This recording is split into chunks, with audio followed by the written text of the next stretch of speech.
Astro connect के ज्योतिष कार्यक्रम में आपका हार्दिक स्वागत है। नमस्कार। बात करेंगे मासिक राशि फल की और देखेंगे कि वृश्चिक राशि वालों के लिए जुलाई के महीने में ग्रहों के संकेत किस प्रकार के हैं।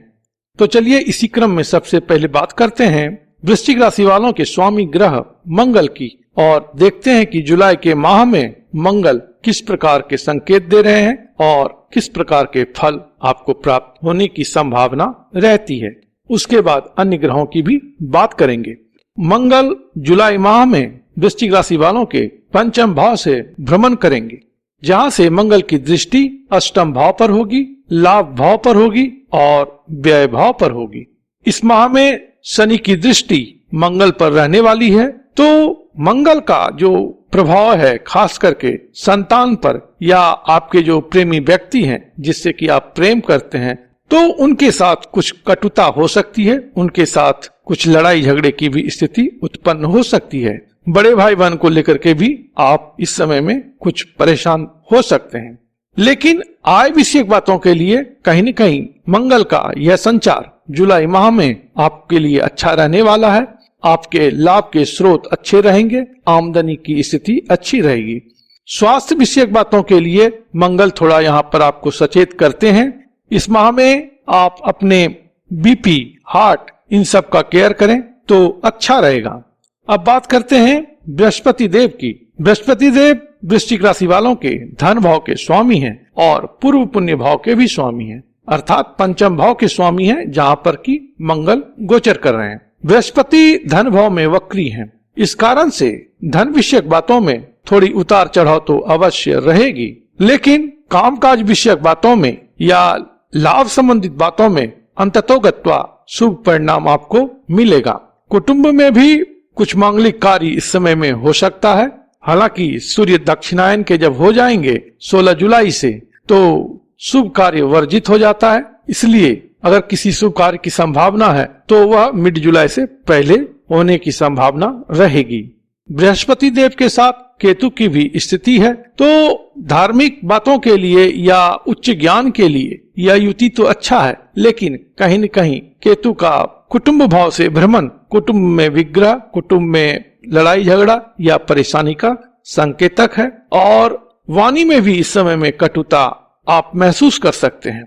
इसलिए आप अपने वाणी को मधुर बना करके रखें। वह आपके कुटुंब के लिए, आपके व्यक्तित्व के लिए, आपके संबंध के लिए अच्छी बात रहेगी, क्योंकि जुलाई के माह में सबसे अधिक ग्रहों का प्रभाव जहां पर है वह है सेकेंड हाउस और 8th हाउस का जो एक्सिस है वहां पर, आयु भाव और वाणी भाव या धन भाव। तो वाणी को भी आपको मधुर रखना है और धन संबंधित बातों में जितना आप सतर्क और सचेत रहें उतना ही अच्छा रहेगा। इस समय में आप कहीं पर इन्वेस्टमेंट की मत सोचें और ठग के फ्रॉड से बचें।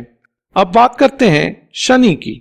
वृश्चिक राशि वालों के लिए शनि पराक्रम भाव के स्वामी हैं, छोटे भाई बहन से संबंधित जो भाव है उसके स्वामी हैं, साथ ही सुख भाव के स्वामी हैं, माता भाव के स्वामी हैं और ऐसे शनि अभी वक्री होकर के आपके पराक्रम भाव से गुजर रहे हैं। तो इस समय में जितना आपको पराक्रम करना चाहिए वह आप नहीं कर पाएंगे और सही दिशा में जो पराक्रम होना चाहिए, जो सही दिशा में प्रयास होना चाहिए, उसमें कमी होगी, आलस्य बढ़ सकता है। उसी प्रकार से छोटे भाई बहन का सहयोग यथोचित रूप में नहीं मिलेगा या उनके साथ आपकी ट्यूनिंग उतनी अच्छी नहीं होगी। माता संबंधित बातों में भी इस समय में कुछ समस्या आप महसूस कर सकते हैं। शनि की दृष्टि मंगल पर है और इसकी चर्चा हम पहले ही कर चुके हैं। इसके अलावा शनि की दृष्टि आपके भाग्य भाव पर होगी और व्यय भाव पर भी होगी। तो भाग्य विषयक बातों में भी अभी शनि के गोचर से कोई विशेष अनुकूलता नहीं है और एक्सपेंडिचर साइड भी इस समय में थोड़ा इंक्रीज ही रहने की संभावना बनती है।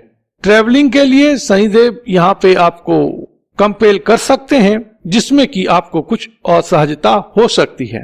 तो जब आवश्यक हो तभी आप ट्रेवलिंग करें और जब ट्रेवलिंग करें तो पूरे प्लानिंग के साथ और पूरी तैयारी के साथ करें। अब बात करते हैं शुक्र की। शुक्र वृश्चिक राशि वालों के सप्तम भाव में भ्रमण कर रहे हैं, स्वराशि के हैं। इससे बहुत ही सुंदर मालव्य योग का फल इस समय में वृश्चिक राशि वालों को मिलने जा रहा है। व्यापार विषयक बातों के लिए भी शुक्र का यह संचार जुलाई माह में अच्छी स्थिति प्रदान करेगा। हालांकि संबंध के मामले में थोड़ी सी सतर्कता आपको रखनी है, क्योंकि मंगल भी आपके पंचम भाव में है। इसलिए लोगों के साथ जो संबंध में प्रेम का एलिमेंट होता है वह मिसिंग रहेगा, जिसके कारण से संबंध की प्रगाढ़ता कम हो सकती है। तो इस बात को समझते हुए अपने रिलेशंस को, चाहे वह लाइफ पार्टनर के साथ हो, बिजनेस पार्टनर के साथ हो या अदर पर्सन के साथ में हो, तो इस समझ के साथ आपको मेंटेन करना है। अफेक्शन या केयर का जो एलिमेंट है वह होना चाहिए, तभी रिलेशन मजबूत रहता है। तो इन बातों पर आप इस समय में ध्यान दें। सबसे अधिक जो ध्यान देने की आवश्यकता है वो ये है कि आप अपने स्वास्थ्य का ध्यान रखें, क्योंकि आपके अष्टम भाव में राहु हैं, मरकरी हैं और सूर्य हैं, और इसी भाव में सूर्य ग्रहण भी हुआ, मंगल की भी वहां पर दृष्टि है। तो कोई ऑपरेशन, चोट, मिसहैपनिंग इस तरह की संभावना बन सकती है। तो इससे आपको थोड़ा सचेत रहना है। 16 जुलाई से सूर्य आपके भाग्य भाव में आ जाएंगे, जहां पर शनि और सूर्य का दृष्टि विनिमय संभव होगा। तो इस समय में पिता संबंधित बातों में परेशानी आ सकती है। पिता के साथ आपकी जो ट्यूनिंग है, जो तालमेल है, वह खराब हो सकता है। पिता के साथ किसी प्रकार के वाद विवाद की स्थिति उत्पन्न हो सकती है।